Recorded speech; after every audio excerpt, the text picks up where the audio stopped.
Welcome to Live Rite Tonight, and I'm your host, Eddie Barnwell, and today we have a very special guest with us. We have State Representative Mike McFall.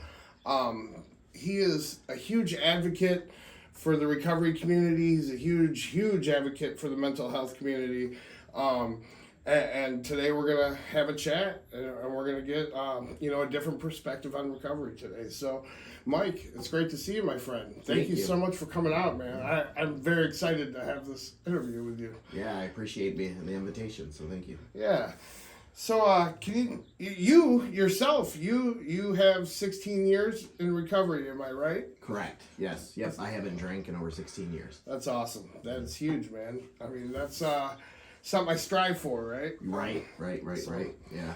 Can you take us back to the moment, like, you decided to quit drinking? Like, what was the turning point in your life? What was going on then? I just noticed that my life seemed to be spiraling out of control, and just one day I just decided, that I had to make a change. Sure. My problem was binge drinking, so as long as I didn't pick up a drink, I was fine. Sure. But it wasn't easy, but one day I just decided that this was no more. This wasn't going to happen anymore. That's awesome. So, like, you didn't need treatment, you were able to stop. Correct. No, I know treatment works for a lot of people. Yeah. But because I was a binge drinker, I didn't, have to have the drink. It's just, once I got it, I didn't stop was my problem. So, sure. So I think it was probably a little easier maybe for me than what it is for maybe some others. Yeah, I mean, you got 16 years and you got your life pretty together, I'd say. So it's pretty impressive, man. That's huge. Thank you. What were, the biggest challenges in the first year of you not drinking? How did you navigate the challenges? What was going on? Well, I had to cut out all of my bar friends. Sure. Which wasn't initially that difficult because many of them I didn't even know their last names. Sure. Just friends at the bar. We all had each other's cell phone numbers. I would still get calls 2-3 o'clock in the morning from the after hours bars and stuff, and that was probably the most difficult, was just because I liked some of them, but I had to cut them out of my life. Yeah, that makes sense. I know, especially my first year in recovery, when I first came around the program, I stopped talking to everybody. I had to make recovery everything, and maybe I went a little even overboard with it than I needed to, but so whatever works. So. Right. Whatever works for you is what's best. Has your understanding of addiction changed since you've been in recovery? Have you, everybody kind of has an idea of what addiction is. There's a real stigma to it, right?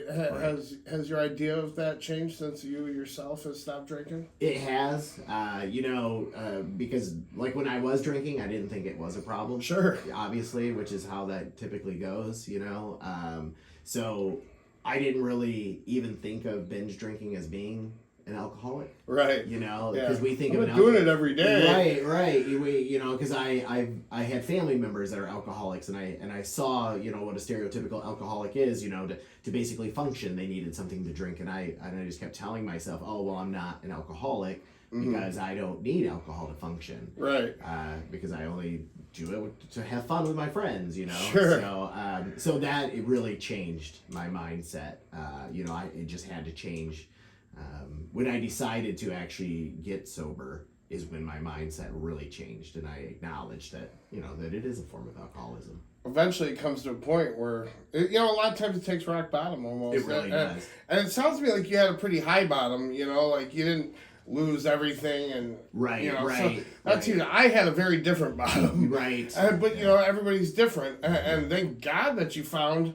You found that you needed help when you did, and that you took care of the problem. Yeah, I mean, I don't want to make it seem like, just one day I'm like, oh, I'm having a bad day, I think I'll stop drinking. Right. I mean, it doesn't work like that. I didn't have a job, so things had spiraled out of control. While I didn't end up on the streets like some people do. Sure. I was couch surfing for a little bit, with friends and stuff. Sure. So that, everything, like I said, was spiraling out of control, and I just had to stop it. Sure. Yeah, no, that's awesome, man. And I appreciate you, coming in and talking about this stuff. This isn't an easy subject, especially when you're, a person An in the elected spotlight. official. Yeah, No, a I person know. in the spotlight Yeah. for sure. Right. So we were just talking about you being an elected official. I'm curious, how has your experience in recovery shaped your approach to public service? Were you ever like hesitant to do it? Were you worried that like old stories would come back to haunt you? That some of those bar friends we were talking about would come out of the woodwork and have something to say about it? Yeah. Well, and luckily, like when social media wasn't as big of a thing. Sure. Yeah. Right. So there is that. And it has crossed my mind about as to whether or not those things could come back up, but I mean, the only way that we solve addiction issues is by talking about addiction issues. It's much like the stigma around mental health, because typically the reason that people become addicted to something is because they're self-medicating. And even my binge drinking, I was ultimately self-medicating. Of course, yeah. It's a mask, right? Yeah, I've dealt with years of depression on and off, and so now that I'm a legislator in Lansing, I do look at things much differently around addiction than what I might have before. Because again, I didn't even think I was addicted. Yeah, no, I mean, for years, I was functional, so I'm like, you picture people on Skid Row with finger cut off gloves standing around a trash can that's on fire. Right. And that's just not the case, Unfortunately, this disease, it doesn't discriminate, I know cops, I know judges, I know street people that, it has no face to it, and it's scary how it can affect us. And we need people in office that truly understands, because there's a lot of people that don't and just want to throw us away. Right. And that's just not the answer either. I mean, I had consultants that, political consultants that told me that I probably should not talk about it. And I would talk about it when I was knocking doors. Yeah.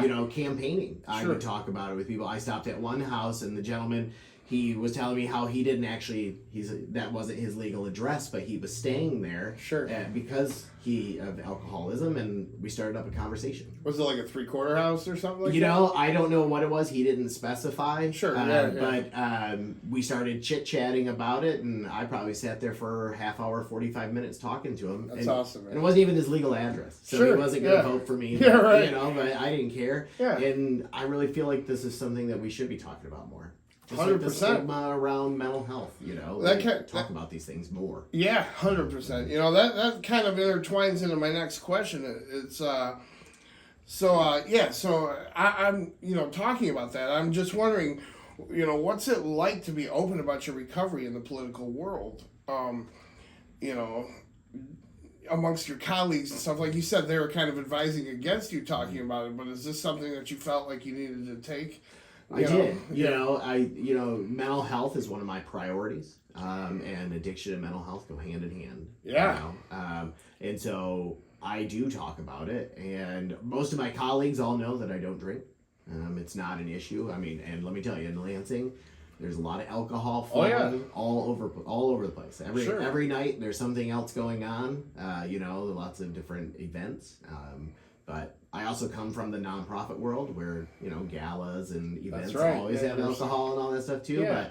But my addiction is a little different. As long as I don't drink, take the first drink, I'm pretty much okay. I don't mind being around alcohol, but I also don't mind talking about it. And I tell people, because I get offered alcohol all the time. And you know what they always say when you don't, you're like, oh, no thanks. Oh, what do you don't drink? They how that always goes. And, people start asking you all sorts of questions that I don't know why they find it necessary to ask. If you say no, you don't want something to drink, but people go down that road. Right? So. Yeah. Like if I tell them. I just flat out tell them I don't drink. I haven't drank in over 16 years. That's awesome. Yeah. They say around the programs that if you don't pick up that first one, you're in good shape, right? Yeah. I'm the same way. I don't mind being around things. We're human beings, and there's gonna be alcohol around. Unfortunately, it's such a socially acceptable thing. Even now with the weed and everything else, and I'm. To each their own. There are people that can do these things and they don't have our disease, right? God bless them. Yeah. But unfortunately, I can't do that. If I decide to take a drink, you're not going to find me for 3 months because I'll be curled up somewhere. Yeah. Nah, I shouldn't be, right? Right.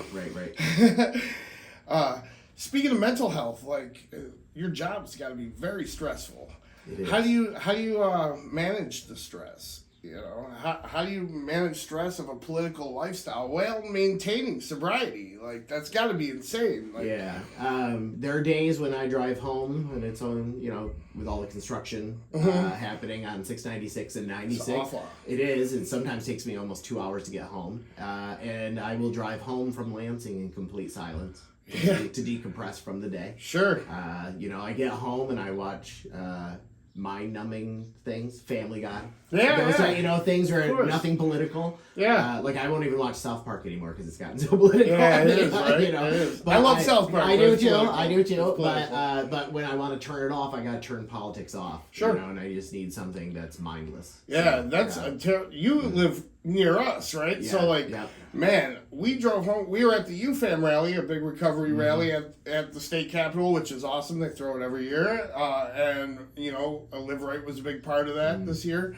It was awesome because while we were there, I actually got to see the 3 people that I hold responsible for saving my life. Nice. So, and I got to like make a little video with them, like all together. So that was great. It was super cool. So like that was a great time. But the ride home, oh my God! Me and my friend Steve, we drove. It took almost 3 hours to get home from Lansing. I Like, know. It was crazy. Yeah, it's even been having me take I-69 up to Flint and down 75. How often you gotta go out there? Like you're I'm there every day? No, I'm there Tuesday, Wednesday, Thursday, but I have to be there typically by 9 a.m. for committee. Yeah. And then I often don't get home until about 8, 9 Oh o'clock my at goodness. night. Yeah, that ride, it sucked. Yeah, I'm not gonna, I can't sugarcoat it. It was a No. bad ride Yeah, out there. What are there any like policies that you've been working on, recovery or mental health related, or legislation like something in legislation that you're most proud of that you've worked on or supported, like mental health or recovery related? Yeah. Right now I'm working on some mental health because, you know, May is Mental Health Awareness Month. Yeah. And so I've been working on some legislation. I have one piece, very simple piece of legislation that would instruct insurance companies to seek out alternative treatments for pain management instead of jumping straight to opioids. Narcotics. That's amazing. Yeah. Oh man. Yeah, so it's a simple piece of legislation. You know, it just says look into other things first, basically, before jumping straight to opioids. There's going to be a lot of drug dealers, I mean doctors, that are really mad at you for this. But this is something huge. Like in my profession, that's exactly what we need, right? Yeah. And you know, I'm also on the board of a recovery club, you know, and when I'm there, people are always there and they're talking like, well, I'm just taking as prescribed. Yeah. We do have it in our literature that if you're taking it as prescribed, you know, it's something, but usually, you know, you also if it ain't working, it's your body and you know if you really need it or not. Right. You know, right. Even if the doctor gives it to you. Like, yeah. There's people that are like, I'm on Suboxone because my finger hurts. Right. You know, it's just there's a lot of that goes on, and because we have IPs on it, like we gotta be like, oh, okay, you know, that's okay. But there's people that are, you know, it's just as addicting as any, like it's legal heroin. Yes. Opiates are legal heroin. Yeah. And I've seen a lot of people go down a bad road with those. Yeah. So I really appreciate what you're doing with that. Yeah. That's huge. And alternatively, you know, I do, when I was on city council, we were one of the first communities in the state outside of Ann Arbor to decriminalize psilocybin. Oh, wow. You know, which is shrooms. Sure. It's a psychedelic. Yeah. But we did it for people that microdose. Okay. Because one of the things that we have always been taught is drugs bad, Yeah. you know, DARE and all of those programs. Right. But they also sometimes have medicinal uses. With psilocybin, there are studies that they're working on that show, and I know some veterans that suffer from PTSD. Sure. That, you know, they have, it makes new connections, it reconnects in the brain, and their lives are completely different. And this is how they have stopped self-medicating with alcohol or worse. And it's microdosing, which means that you're not getting high off from it. I was just going to say, let's look right into the camera real quick and say we are not advocating tripping on mushrooms, everybody. No. That's not what he's saying. No. Microdosing is not a hero dose. I know. There are a lot of people watching that might not get that, so I just want to clarify that. We are not advocating tripping on mushrooms here. No. But no, I mean, if this is a much healthier, safer option for people, and we believe in all kinds of pathways to recovery. Getting people off opiates and stuff like that is huge. Oh yeah, getting people off Xanax and stuff like that, benzos. Like I used to work in a treatment center, and like people automatically think like heroin is like the worst thing to come off of, because of the stigma around heroin addicts. But like in all actuality, I had people seized all the time in this treatment center, and they were having seizures off of benzos and alcohol. Those are straight up seizures. Like, and they've been clean for days, and they it happens. And I can't tell you how many people I've held while they were going through that. And the first few times it really rattled me. Eventually you get kind of used to it there, but it was horrible. Like, and there's times I think about that stuff all the time, but people always just automatically assume like it's it's heroin and stuff like that. But like, I don't envy the people who are alcoholics and stuff like that, because you can go to the gas station nowadays. They're almost advocating drinking and driving. It's crazy. Like, you can go, I'm gonna go get some gas and a fifth. That's wild to me.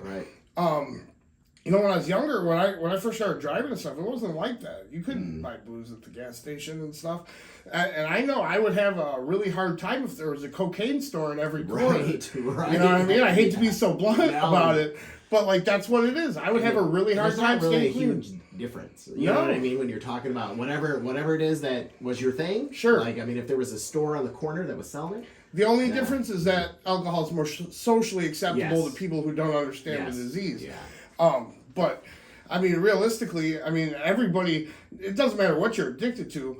Like, we all have different drugs of choice, but at the end of the day, our stories are very similar, and some are a little more far gone than others, but like, at the end of the day, we're all going through the same thing, and that's why I appreciate having somebody in office that truly understands that, that's huge to me. I wanted to mention too, one of the other things that I'm working on is mental health for first responders. So currently, many contracts that the unions have signed have in them a presumption for cancer coverage for firefighters, because they deal with a lot of chemicals. So it's assumed that they are most likely going to have cancer at some point. Well, something I'm working on is a presumption of mental health. Our police officers, our firefighters, they deal with a lot of stuff that you and I don't deal with. Kids drowning. Death, of course. Horrible car accidents. My cousin was the EMS chief in Warren. And, I know he's seen some things. And sometimes it can trigger something that happened to them when they were in their youth or whatever. And what this is a presumption that they are going to need this covered, and it should be covered. Those people are heroes. They don't make nearly enough money. No, they don't. So the least we can do is cover when they have issues like this and make sure that the insurance is covering it. One of the cooler things I've ever got to do since I've been in recovery is, probably like 6 years ago now, I suffered from overdose. And the Warren City Fire Department, they saved my life. They brought me back when my heart was no longer beating. They just kept hitting me with Narcan. And when I woke up, they even said to me, they're like, "Wow, you were just dead." And so like that was an eye opener. But for a whole year and a half, I thought about this. And then in my program, we do something called the Road Rally every year, and that's like it's like a scavenger hunt type thing. And one of our things was to get a picture on a fire truck. So I went right to that station, and I got to thank everybody that saved my life. Oh, that's great. And that was huge, So like, they see some stuff. They deal with a lot of stuff. I've made them deal with a lot. I can only imagine, the people that don't make it through, and a lot more horrific. Whether it's a car crash, suicide, absolutely, like all sorts of things, So we should be making sure that we're taking care of our first. 100%. I think that's great that you're doing that. You seem to be backing a lot of really good stuff, man. Thank you. I'm proud to have you on here. Thank you. I really am. Do you feel like you being so open about not drinking and such? Do you think that is helping reduce stigma around addiction in your community and among your colleagues? I hope so. These are things that we need to be talking about. it's kind of like I say that one of the silver linings of COVID is that we've all started talking about mental health. Whereas before that, we wouldn't. So one of the good things I think that came out of a year of all of us being trapped in our homes is that we talk about mental health, and we're talking about addiction because a lot of people were drinking and more while they were sitting there because like you said earlier, a lot to do. It goes hand in hand. Usually, if you have some sort of mental health issue, you're going to have an addiction issue as well. Right. A lot of times, not every time, but a lot of times that's the case. Yeah. I suffered from both, right? A lot of mine was like my manic or episodes came from using, and then when I stopped using, like you start feeling all these things. So like it's but we get through it with recovery and not using today. So I love the stuff. Yeah, because I mean that's one of the reasons I decided to run. Yeah. Was because because I ran first in 2022. Sure. And in 2020 my husband we discovered he was bipolar. Oh wow. We did not know he was bipolar. He thought everybody just functioned this way. Yeah. He didn't really realize. But when we went to go and find services, it was really difficult. Even in Oakland County where we live, it was difficult finding services that weren't overburdened, because even after he was getting services, there's such a shortage of psychiatrists and they're under such pressure. Like he would have to call back 2 or 3 times to get his prescription just sent over to the pharmacy, because they're so busy. Sure. And I'm not trying to ding them because they're just swamped. They just needed more. Right. They needed more help. And so that was one of the reasons that as to why I decided to run. That's awesome. And I'm telling his story with his permission. Like, okay. I don't ever tell anybody's story without their permission, so I do have his permission. So. How do you think policymakers can support better in recovery and reduce barriers to treatment? Funding. Yeah, I agree. Because funding, as we know, I hate to say it, but everything comes down to money. It ultimately does. Resources. Yeah. And right now, with a lot of the federal funding getting cut or unknown, we don't know what's coming. Sure. 40% of Michigan state budget is federal dollars. Oh yeah. And I'm not exactly sure how this year's budget is going to go if we lose a lot of that funding from the federal government. We're going to have to start filling holes, and we're not going to be able to fill all of them. It's scary. It is very scary. We're all on our tippy toes around here. Yep. You're fully aware. A lot of funding's getting cut. Grants getting cut. Yep. Or pulled back, which I'm still not sure how they can do that if they've already promised the money, but that's a different topic. Yeah. It's definitely something that, pulling money away from it is not going to solve the problem. Right. And the money that's there, they need to spread it out. Yeah. Right. You need more. Not just spreading it out, but you need more. 100%. Spread it out, and it's too thin. Yeah. So you got to make sure that we are increasing the funding. Absolutely. This is not the time to be cutting. Yeah, we're going to take the funds and the grants from the most vulnerable people in the world. That makes no sense. Right. It makes no sense. So it is what it is. We'll get through it, like we always have. And I believe unfortunately, after enough tragedy happens and enough, bad things happen over these cuts, maybe somebody will wake up and it's unfortunate that people will have to lose their lives. That's basically. It. That's what I'm getting at. Yeah, right. Yeah. And some of it will be some of those politicians that voted to cut it. Sure. It will be their family members. So. Yep. Yeah, absolutely. And that's what I tell people all the time, people that talk bad about recovery and stuff. I go, I hope that's never your family. I hope your children never know addiction. And I truly mean that. Right. But, God forbid, it happens to one of these people cutting funds. Yeah. Where are you going to go then? And chances are very good that their family's already impacted by it already. 100%. Yes, yeah. 100%. So, we're talking about all these budget cuts and the grant cuts. Why do you think they're making these cuts? It ultimately comes down to giving rich people tax cuts. Because, you have to take money from somewhere to cover those tax cuts.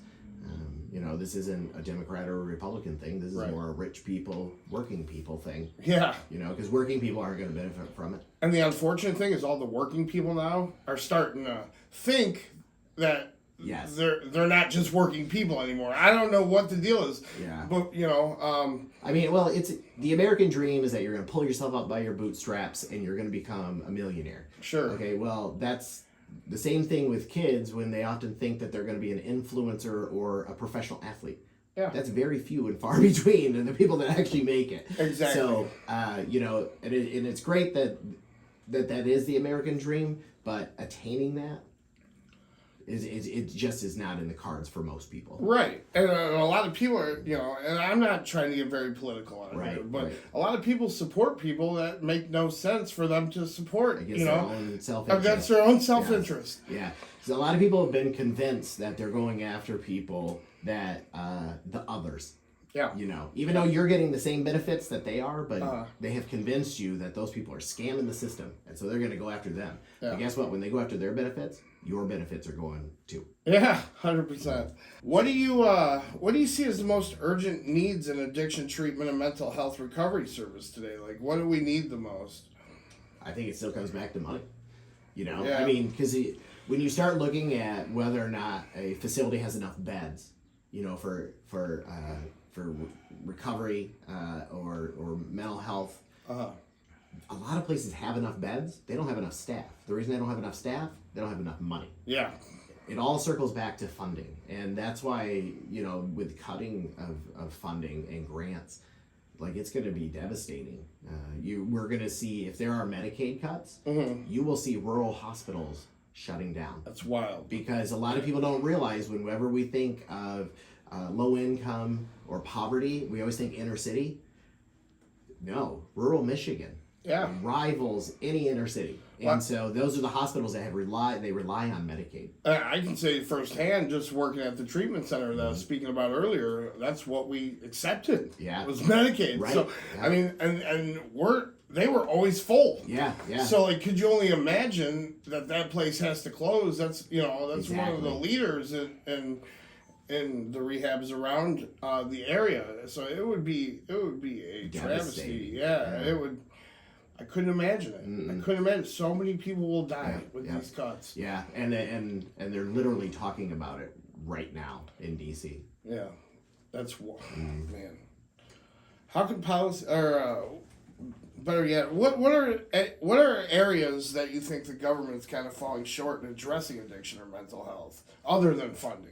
Well, I think we still view it in a very old-fashioned way, and so again, this goes back to the different things. Like I had a meeting with a group that's actually working on, and it's a plant out of West Africa. Oh wow! And it's showing really good results with addiction for opioids. Oh wow! Where you take this plant one time and it has like a 75% success rate after 6 months of somebody not taking opioids for that 6 months. And this plant doesn't give you a buzz like certain other. Wow. No, because they made the comparison of how now when you go in for treatment, instead of the bottle of alcohol, you get a bottle of beer. Yeah, right. Because that's the equivalent. Whereas this, you go from the bottle of like vodka or whatever it is to nothing. Wow. You don't have to do it on a weekly basis. You don't go in. Yeah. And so, like, we need to be doing research on these things. Yeah. Instead, because most of the things like that out right now are just crutches. Yep. And again, like, just like I don't want to get political, I don't want to get my recovery beliefs too intense on this podcast, because there will be a lot of people upset with me for saying the things I'm saying. But a lot of them are crutches. I'm going to be very honest about it, and a lot of them save lives. And if you stay alive, that's a lot of great. those things make a lot of money for other people too. Yeah. And so that plays a role as to why, it's no different than some of our pharmaceutical companies. I wouldn't be surprised if that plant you're talking about takes a very long time to make its way to America. I wouldn't be surprised. Which is unfortunate. It is unfortunate. That would literally save millions of people's lives. Sure. Yeah, that's wild. To nothing. To no cravings, right? That's amazing. Has your identity or sense of purpose shifted since entering the public service areas? I think it has. While I was on city council, so I had some responsibility. it's much greater at the state level, you know, because I am voting on things and making decisions on things that literally impact 10 million people's lives. Yeah, which is crazy. That's that stress we're talking about. Yes, it's got to be very stressful. It certainly can be. It certainly can be. Which makes it all the more impressive that you don't take that first drink, right? Yeah. That's amazing. Yeah. I mean, occasionally I'll have people that joke that'll be like, "Oh, I bet you want to have a drink after today," you know, those types of things. But I know they're just joking. Sure. But I also understand what they're saying because I mean there are some very stressful days up there. How has not drinking impacted your relationships, like with your friends and your family? Like, God, getting up on a Saturday morning and actually accomplishing something.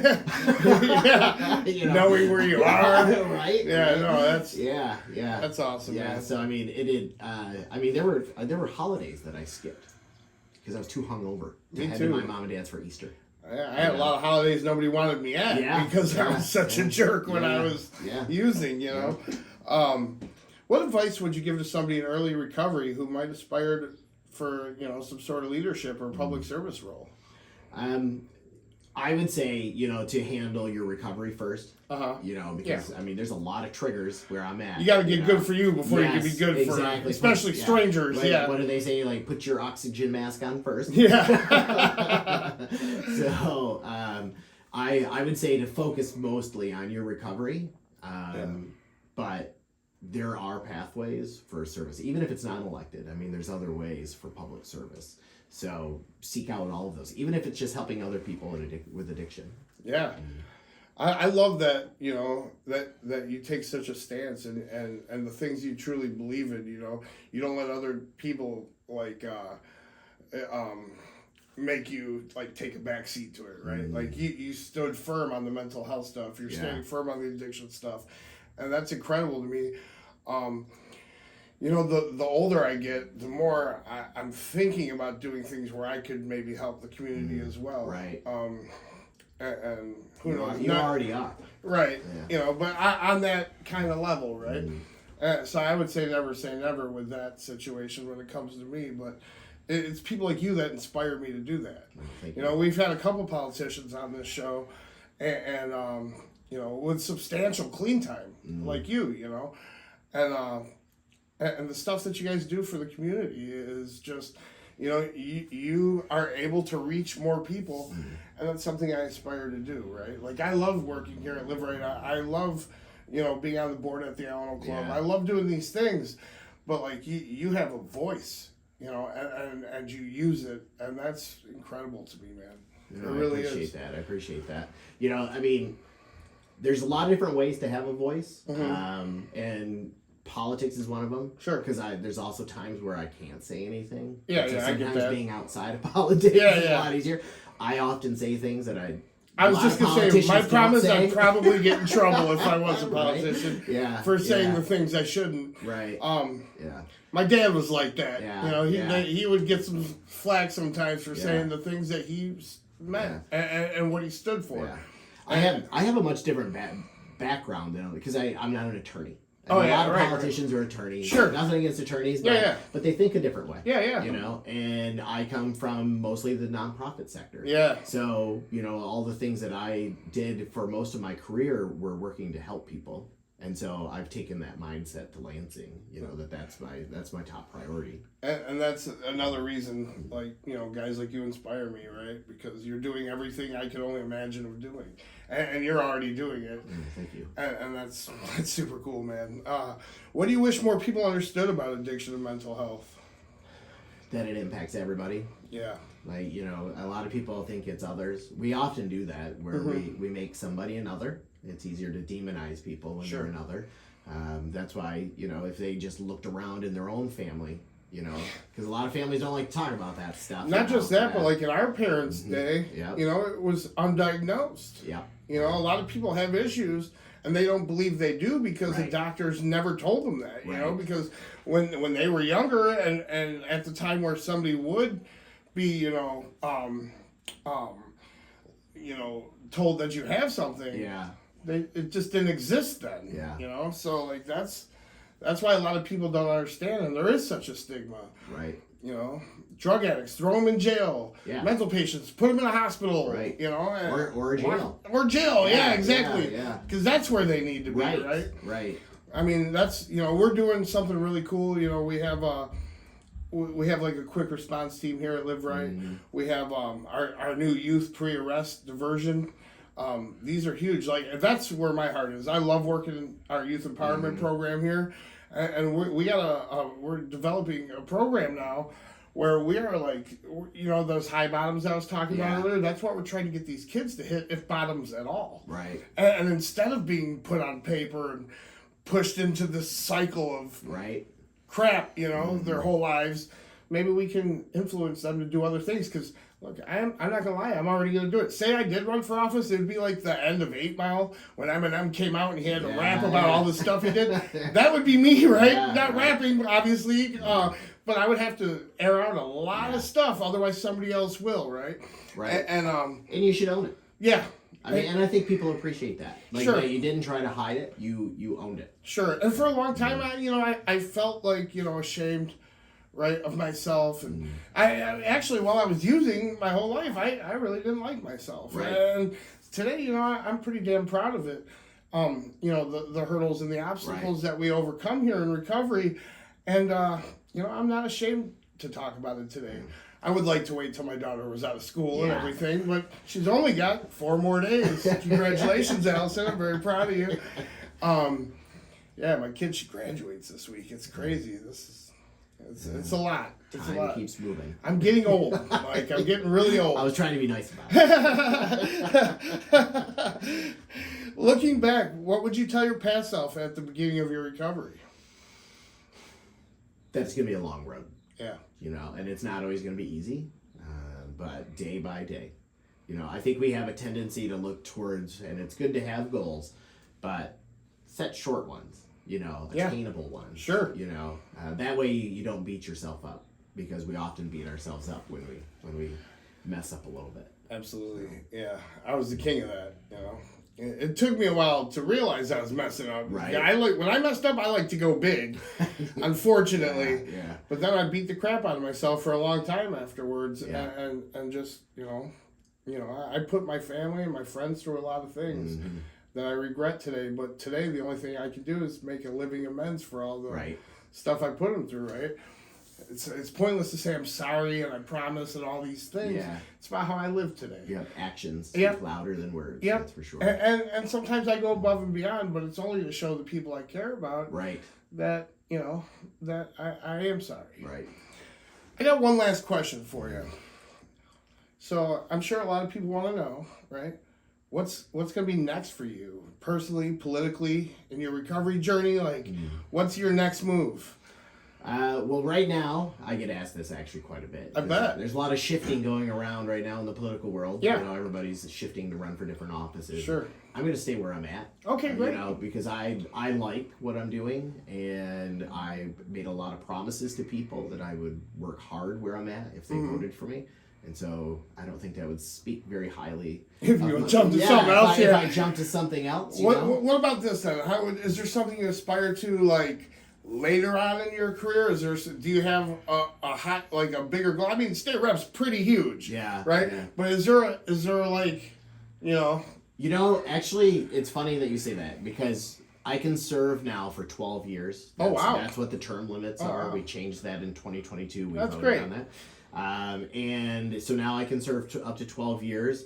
And by the time I serve 12 years, I'll be in my early 60s. Okay, retirement time then, right? So I'm That's looking awesome. at retirement and let some young people come in and run for office, you know, because, I mean, not to sound ageist, but our country is often run by very, very old, out of touch people. I agree. I don't want to be one of those people. Sure.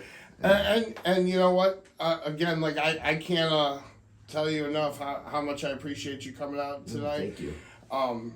You are an inspiration to me, Mike. And the things you stand for are very powerful and very real issues.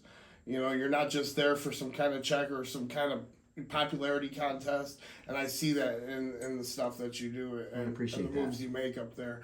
You know, again, never say never. You know, you guys inspire me to do big things, and I would like to I would like to be able to help on the stage that you get to help on, right? And it's only because I've talked to you guys. Never in my life, like my whole family's politicians, and never once talking to them was I like, you know what? I want to be a politician. right. Never once, but today because I see the impact that you guys are making on really important things to me, you know, I will leave it at never say never. Yeah, I think you can do it. I mean, you do a lot of positive things for a lot of people, and I think you could easily carry that over. We'll see. We'll see. But thank you again. No, thank you. I really appreciate you. It's an honor having the state rep, Mr. McFall, here. And again, like, you have no idea what it means to me that you came out and you discussed these very important issues with me. Stay tuned. Next week, we'll have another episode, another amazing guest here on Live Right Tonight. At the end of our podcast here, we're going to throw up our calendar, show you everything that's going on. So stay tuned for that.